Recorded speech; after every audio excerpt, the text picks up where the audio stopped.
Hi guys, so today I'm going to talk about welcome to the channel. If you're new, you like, comment, subscribe, do whatever it has we have to do to be updated or to stay updated. Forgive me, probably the phone is noisy, so please do forgive me. But yeah, so the thing is, today is my last day of Tömer, like last year.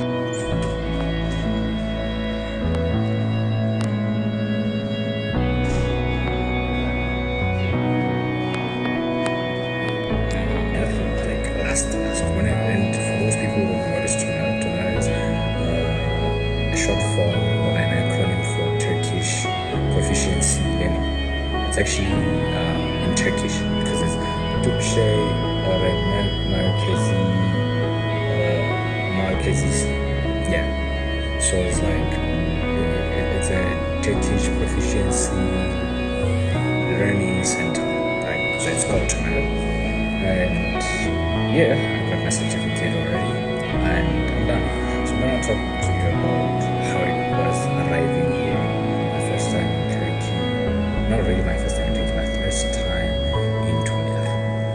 How did I feel? I arrived late. First of all, I arrived late because we did our registrations late because I couldn't find a way here because I didn't know how the transport works, so I arrived here late. But that aside, everything was okay. I arrived here late. I went to register, and then after registering, I came back to this blog. There was another blog where we go to register. I came back to this blog, and then I entered the class. People have already seated. And at my first day, I actually had a fight with some of the people because I sat down where somebody had sat down before, but I didn't know because they didn't leave nothing to show that they had sat down there. So it was empty for a while, so I sat down, and then when the person came back, they claimed it was that chair, and I was like, no, it's not. I was like, it's been here for a while. What do you mean? And then we had a back and forth until they explained, like, no, it's really has. She's been here for a while now. I'm like, okay, I didn't know, because, yeah, it was like that. And some of the things that annoyed me, we were in class with people who already know a little bit of Turkish, so whenever the teacher asked something in Turkish, they would answer quick and you would look down. That's one thing that annoyed me, They would answer quick and faster, and they are very talkative, so you would look down. So it's one of those things that I hated, to be honest. I hated that because, like, you don't want to look down in front of people, to be honest. Not only me, but yesterday we had a talk about this, and so I decided to make a video about it. Yesterday we had a talk, and other people too told us that they really wanted to quit on that first day. They wanted to quit because they felt down. They felt like, oh, this is not my place, because when you're trying to talk and then somebody already knows a lot, you're like, I felt down. And I too wanted to quit. So my first week was not that nice, I would say.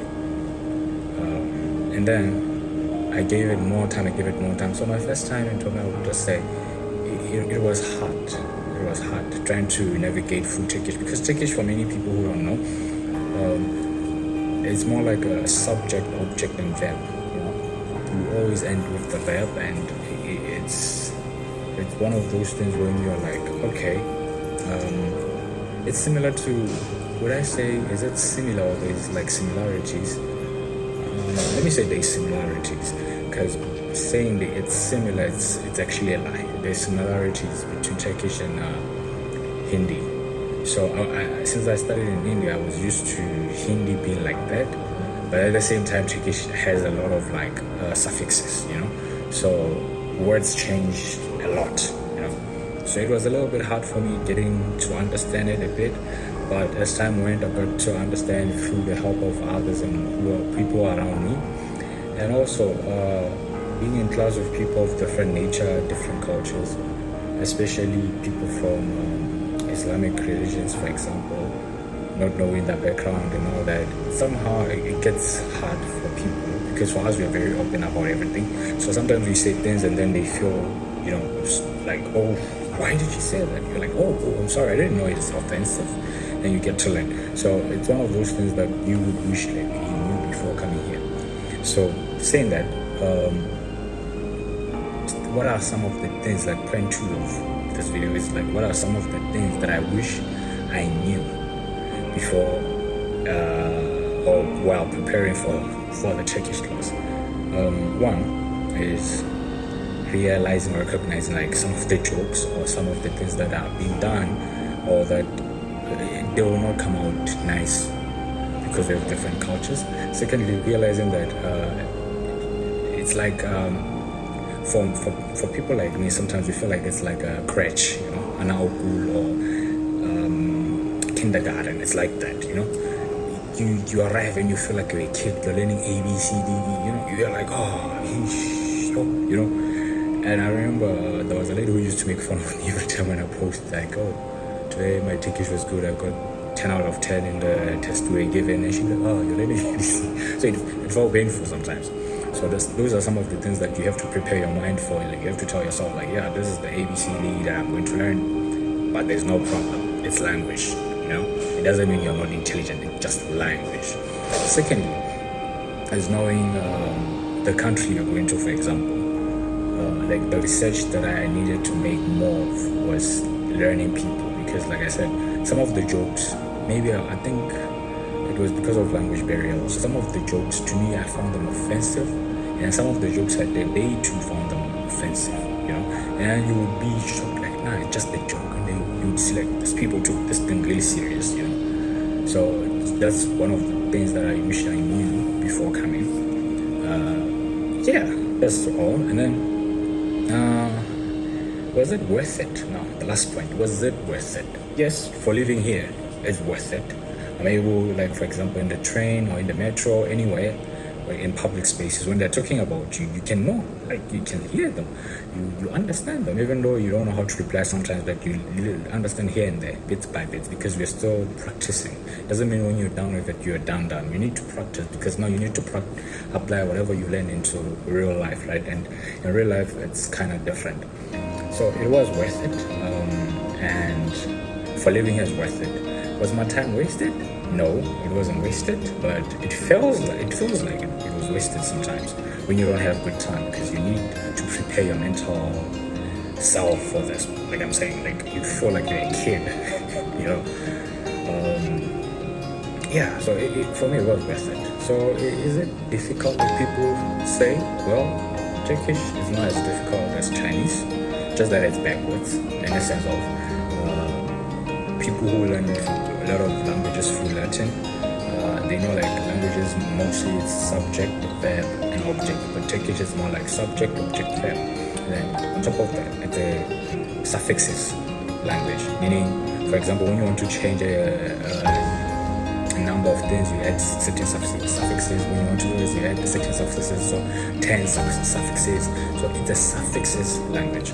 So that's one thing that many people think is hard. But according to my friend who learned Mandarin, he said Turkish is not that hard compared to Mandarin, because also it doesn't have those calligraphic things. Like a way of writing Turkish is simple, because they use mostly Latin and some symbols here and there. Yeah, pronunciation when it comes to me is difficult. For some people it's not difficult. People who know French is not difficult, because it borrows some words from French. Also, people who know Swahili is not difficult, because it borrows some words from Arab, and you know Arab, and you know Arab languages have similarities to Swahili. So for those who have those backgrounds, it's not that hard. For people who come from south part of Africa and some other regions, it might be hard. It's not hard, but it might be hard, because the pronunciations that we have are a little bit different, but yeah, we do have similarities there and there. And also the way you say the word in Turkish is the way you pronounce it. It's not like an English word where you say it, you have to think like, oh, maybe the P silent. Yeah, in Turkish they have a silent alphabet, which is Uşakge. It's like a G with a cap. So that G with a cap is silent. So that's the only silent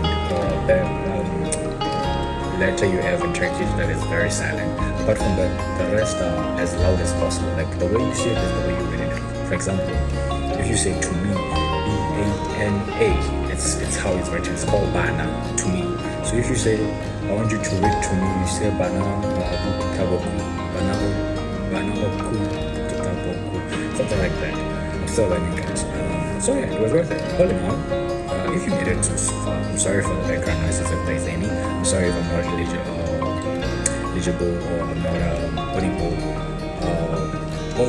Ish, not legible. Forgive me.